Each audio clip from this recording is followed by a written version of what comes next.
கர்த்தர் என்று சொல்லுகிறான். அது கர்த்தரா என்று சொன்ன உடனே அது கர்த்தரா என்று ஆராய்ந்து பார்க்காமல் அப்படியே விசுவாசித்து உடனே அவனை பார்க்க வேண்டும் என்று சொல்லி மேல் உடைய எடுத்து இடுப்பல கட்டிட்டு அப்படியே கடலை குதிச்சு நீந்தி வந்தான் பாருங்க. விசுவாசத்திலே முந்தினான் பேதுரு.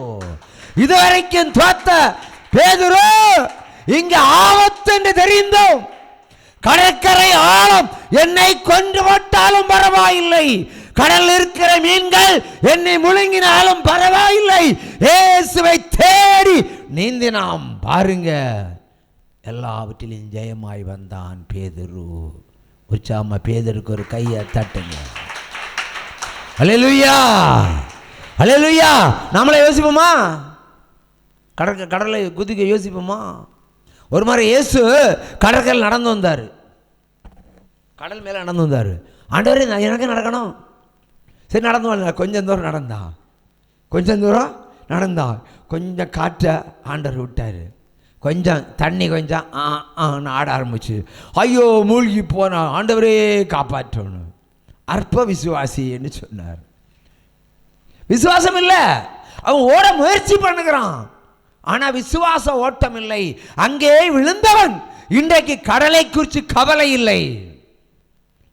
தான் வஸ்திரம் இல்லாமல் இருந்தோம், என் தேவனை பார்க்க வேண்டும் என்ற வெறித்தனத்தோடு, உயிர்த்த இயேசுவை பார்க்க வேண்டும் என்ற எண்ணத்தோடு மேலாடை எடுத்து இடுப்பில் கட்டிட்டு கடலை குதிச்சான் பாருங்க. ஆபத்தை உணரவில்லை, பயம் இல்லை, அங்கே விசுவாசம் இருந்தது. அல்லேலூயா. விசுவாசத்தின் அடிப்படையில் அவன் தேவனை முந்தி வந்து பார்த்தான். மற்றவங்க மீனை இழுத்துக்கிட்டு தான் வந்தாங்க. உற்சாகமா கையை தட்டலாமா? அல்லேலூயா.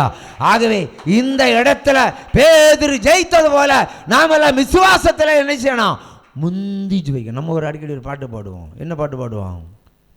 அந்தி சந்தி மதியான வேளையிலும் நான் முந்தி வந்து கர்த்தரை ஸ்தோத்தரிப்பேன்.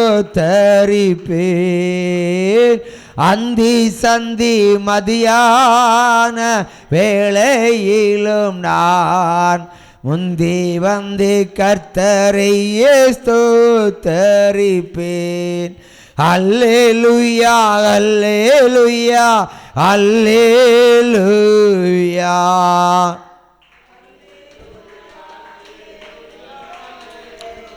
ஆகவே கர்த்தரை முந்தி வந்து ஸ்தோத்தரிக்கணும். நீங்க எத்தனை பேர் 10 மணிக்கு கரெக்டாக வந்தது? முந்தி வந்து ஸ்தோத்தரிக்க எத்தனை பேர் கரெக்டாக 10 மணி வந்தவங்கெல்லாம் கையை தூக்குங்க பார்ப்போம். 10 மணிக்கு சபை ஆரம்பமாகும். உங்களுக்காக காத்திருக்காது. சபைக்கு பாட்டில் போயிட்டே இருக்கும். யாரும் இல்லைன்னா சேர்க்கங்களும் பிரசங்கம் பண்ணுவோம். அதான் எங்கள் பாணி. இது வரைக்கும் நீங்கள் வரன்னு காத்திருந்தது கிடையாது. அல்லேலூயா. முந்தி வந்து பாடல் பாடும்போதே விடுதலை கிடைக்கும். அந்த ஊழியத்தில் கிடைக்கும். அதுக்கு ஒரு அடையாளம், ஒரு அருமையான ஒரு சாட்சியை சொல்லுகிறேன். ஒரு சகோதரி என் மனைவியுடைய நம்பரை கேட்டார்கள். நான் ஏன்னு கேட்டேன். ஒரு ரகசியம் உங்கள்கிட்ட சொல்லணும். ரகசியம் அவங்கள்ட்ட எங்கிட்ட சொல்லுங்க சார். இல்லை அவன் அந்த மேடத்துக்கிட்ட தான் சொல்லணும். சரி மேடத்துக்கு நம்பரை கொடுத்தேன். மேடம் என்ன சொல்லுது? அதெல்லாம் நான் ஜெபிக்க மாட்டேன், எல்லாம் அவரை தான் ஜெபிப்பார். பாரத்தை என்னது என் தலையில் போட்டாச்சு. கொஞ்சம் பாரம் கம்மியாகுன்னு பார்த்தா எல்லாம் அதான் பார்த்துடணும். அப்புறம் அந்த மாதிரி கேட்டேன், என்ன பிரச்சனைன்னு. அந்த அம்மா பாட்டு பாடிக்கிட்டு இருக்கும்போது எனக்குள்ள ஒரு அதிசயமான வல்லமை இறங்கியது. பரிசுத்த ஆவி என் சரசு மேல் உட்கார்ந்திருப்பதை கண்டேன் என்று சொன்னார்கள். உற்சாகமாக கையை தட்டுங்க. அல்லேலூயா. ஆகவே சபை என்னுடைய ஒழுக்கம் என்று சொன்னாலே பஞ்சுவாலிட்டி. நீங்கள் சபைக்கே லேட்டாக வந்தால் உங்களுக்கு ஆசீர்வாதமும் லேட்டாக தான் வரும். அல்லேலூயா. உற்சாகமாக கையை தட்டுங்க. அல்லேலூயா, அல்லேலூயா. அடுத்தபடியாக என்ன வசனம் சொல்லுகிறது? வாசிப்போம்.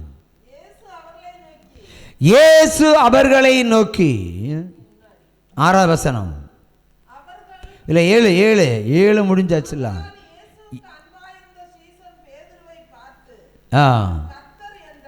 அல்லேலூயா.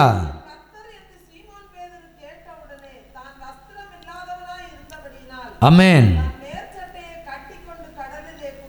அல்லேலூயா.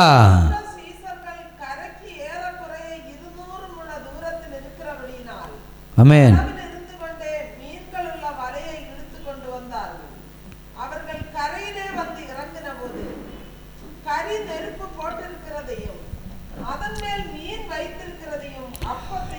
உற்சாகமாக கையை தட்டலாமா? உற்சாகமா உற்சாகமா.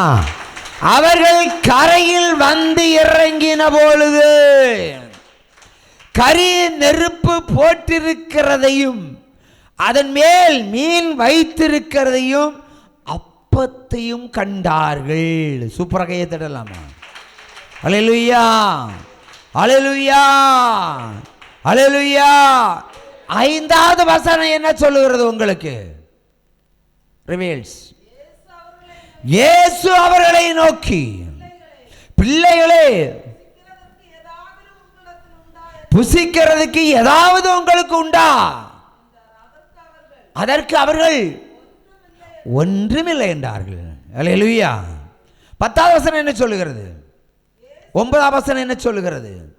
அவர்கள் கரையிலே வந்து இறங்கின பொழுது கரி நெருப்பு போட்டிருக்கிறதையும் அதன் மேல் மீன் வைத்திருப்பதையும் அப்பத்தையும் கண்டார்கள்.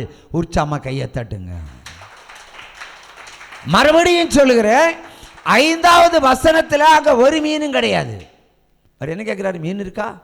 சாப்பிட்றது ஏதாவது இருக்காப்பா? ஒன்றுமே இல்லை. ராத்திரி முழுக்க மீன் பிடிச்சிட்டே இருக்காங்க, ஒரு மீன் அகப்படலை சொன்னார். ஆனால் அவர்களுக்கு சொன்னார், நீ வலது பக்கம் வளைய போடியா. போட்டாங்க, பிடிச்சாங்க. ஆனால் அவர்கள் கரையில் வந்து இறங்கும் பொழுது என்ன இங்கே நடந்து கொண்டு இருக்கிறது? கரி நெருப்பு. அது நம்முடைய விறகு அடுப்புன்னு சொல்லுவோமே, அந்த காலத்தில் கறிக்கடை விறகுனுடைய கறிக்கட்டை வச்சு தான் நெருப்பு போடுவாங்க. அப்படி தானே போடுவாங்க. கரி நெருப்பு போடப்பட்டிருப்பது, அதே மேல் மீனையும் அப்பத்தையும் இயேசு சுட்டு கொண்டிருந்தார். உங்களுக்காக, உங்க பசிக்காக. கையை தட்டுங்கய்யா. ஹல்லேலூயா ஹல்லேலூயா. அவரை நான் பாக்கெட்ல மீனை பிடிச்சிட்டு வந்தாரு, இல்லை இந்த பையில அப்பத்தை போட்டுட்டு வந்தாரு. இல்லை, இங்கதான் அதிசயம் நடந்திருக்கிறது. பையன்கிட்ட கேட்குறாரு, ஏதாவது இருக்கா? இல்லை. அங்கே பிடிச்சிட்டு மீனை கரையில் பிடிச்சிக்கிட்டு கரைக்கு வரும்பா, அவருடைய பசியை அறிந்த தேவன் வந்தவுடன் சாப்பிடுங்கப்பான்னு சொல்லிட்டு ஒரு சமையல்காரராய் அங்கே உட்கார்ந்து இருப்பதை பார்க்க முடிகிறது அல்லவா நம்முடைய தேவன். கையை தட்டுங்க. அல்லேலூயா அல்லேலூயா அல்லேலூயா. பசி அறிந்த தேவன். இங்கே அப்பம் எங்கிருந்து வந்தது? கறி அடுப்பு எங்கிருந்து வந்தது? மீன் எங்கிருந்து வந்தது? நல்லா யோசிங்க. அடுத்த வசனத்தை யோசிங்க, வாசிப்போம். அல்லேலூயா. இயேசு அவர்களை நோக்கி, நீங்கள் இப்பொழுது பிடித்த மீன்களில் சிலவற்றையும் கொண்டு வாருங்கள். பாருங்க, இப்போ ஏற்கனவே மீனை சுட்டுக்கிட்டு இருக்காரு, கொஞ்சம் மீனை கூட கொண்டு வாங்க, வயிறு நிறைய சாப்பிடுங்க. அல்லேலூயா. பரத்தில் இருந்து மீனை கொண்டு வந்து சாப்பிட வச்சிருக்காரு. பாலைவனத்தில் மன்னாவை கொடுத்த தேவன், உயிர் தெழுந்த தேவன் முதல்ல அறிந்தது உங்கள் பசியை. உங்களுக்கு என்ன தேவை? சமாதானம். சமாதானத்தை கொடுத்தாரு. பசிக்கு சாப்பாடை அவர் சமையல்காரன் சமைச்சிக்கிட்டு இருக்காரு. கூட கொஞ்சம் 2 மீனோட கொண்டு வாங்கன்னு சொல்கிறாரு. அதிசயம் செய்திருக்காரா இல்லையா? மீன் எங்கிருந்து வந்தது கண்டுபிடிச்சாங்களா இல்லையா? இல்லை. ஆனால் மீன் அப்பம் அங்கே அடுப்பில் சுட்டு கொண்டிருக்கிறார். நம்முடைய பசியை அறிந்த தேவன், நம்முடைய தேவையை உணர்ந்த தேவன், எல்லாவற்றையும் செய்து முடிக்கிற தேவன். ஹல்லேலூயா. உற்சாகமா கையை தட்டலாமா? ஹல்லேலூயா. பிசாசுகள், அந்தகாரத்தினுடைய வல்லமைகள், பில்லி சூனியத்தினுடைய ஆவிகள், விக்கிரத்தினுடைய கிரியைகள், பாதாளத்தினுடைய வல்லமைகள், வானமண்டலத்தில் பொல்லாத சேனைகளின் கிரியைகள், மாம்ச துரைத்தனங்கள், மந்திரவாதங்கள், ஏவல்கள் எல்லாவற்றையும் இயேசு கிறிஸ்து நாமத்தில் இந்த ஈஸ்டர் தினத்தை இந்த தேசத்தில் பிடித்து கட்டுகிறேன். ஒவ்வொரு பிள்ளைகளை விட்டோம் அப்பால் போ சாத்தானே. ஆமென். இந்த தெய்வம் நம்ம தெய்வம், மரணவரி அந்த நடத்திடுவார். இந்த தெய்வம் நம்ம தெய்வம், நல்ல தெய்வம்.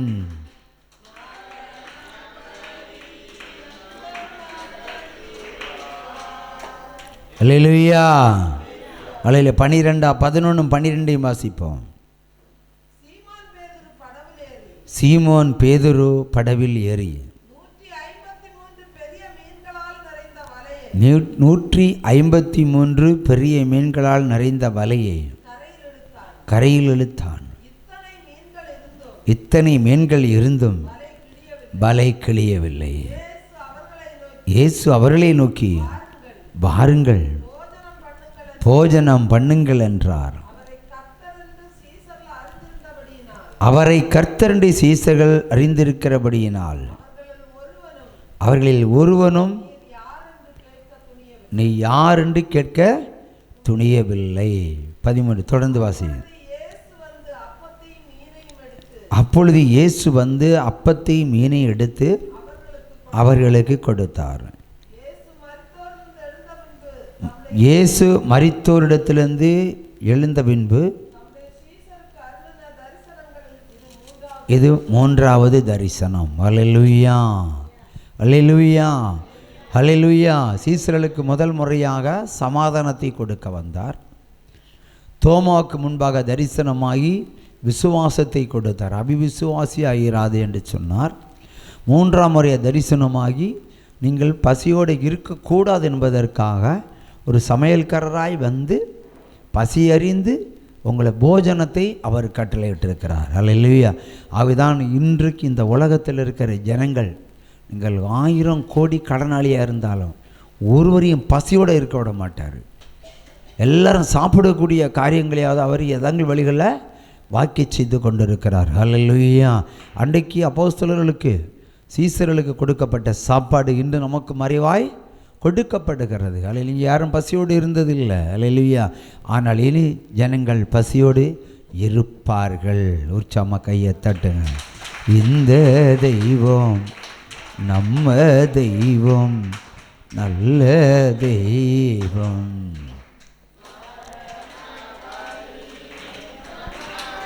அல்லேலூயா. ஏசாயா 5ஆம் அதிகாரம் 25-26. அல்லேலூயா. வாசிக்க கேட்போம். அல்லேலூயா. ஏசாயா 5ஆம் அதிகாரம் 25ஆம் வசனம். ஆகையால் கர்த்தருடைய கோபம் தம் ஜனங்களுக்கு விரோதமாய் மூண்டது. அவர் தம் கையை அவர் ஜனங்களுக்கு விரோதமாக நீட்டி பர்வதங்கள் அதிரத்தக்கதாயும் பிணங்கள் நடுவீதியில் குப்பை போல் ஆகத்தக்கதாய் அவர்களை அடித்தார். இவை எல்லாவற்றிலும் அவருடைய கோபம் ஆறாமல் இன்னும் அவருடைய கரம் நீட்டினபடியாகவே இருந்து கொண்டிருக்கிறது. அவள் தூரத்தில் உள்ள ஜாதியாருக்கு ஒரு கொடியை ஏற்றி பூமியின் கடையாந்தரத்திலிருந்து பயில் கட்டி அழைப்பார். அப்பொழுது அவர்கள் தீவிரமும் வேகமாகவும் வருவார்கள். அல்லேலூயா. பணங்கள் குப்பை போல் கிடக்கும். அல்லேலூயா, அல்லேலூயா. ஆண்டவர் சொல்கிறார், அன்றைக்கு சமாதானத்தை தந்தார், விசுவாசத்தை தந்தார், சுவிசேஷம் சொல்லு சொன்னார், பசியோடு இராமல் இருப்பதற்கு சாப்பாடை கொடுத்தாரு. இவ்வளவும் செய்த தேவன் எதிர்பார்த்தது என்ன? நீங்கள் பரிசுத்தமாக இந்த பூமியில் வாழ்ந்து பரலோகத்தில் பிரவேசிக்க வேண்டும் என்பதுதான். அவருடைய நோக்கம் நிறைவேறலை. அவருடைய நோக்கம் இன்றைக்கு முழுமையாக நிறைவேறலை. அப்படியானால் யார் அவரை பின்பற்றுகிறார்களோ அவர்கள் நான் பரலோகத்தில் போக முடியும், மற்றவங்களை அழிச்சிடுவார்கள். தேசத்தில் கொடிய பஞ்சம் உண்டாகும், தேசத்தில் கொடிய பெட்ரோல் பஞ்சம் உண்டாகும், கொடிய உணவு பஞ்சம் உண்டாகும். சில தேசங்களில் உணவு இருக்கும், ஜனங்கள் இருக்க மாட்டார்கள். சில தேசங்களில் ஜனங்கள் இருப்பார்கள், உணவு இருக்க மாட்டார்கள். நான் பல வாரங்களுக்கு முன்பாக சொல்கிறேன், மலைகள் ஆட்டுக்கடாக்களை போல துள்ளும், மலைகள் வரைக்கும் அப்படி பெயர்ந்து வரும்னு சொல்லியிருக்கிறேன். சொல்லியிருக்கிறேன்னா இல்லையா? சொல்லியிருந்தால் கையை தட்டுங்க. அல்லேலூயா.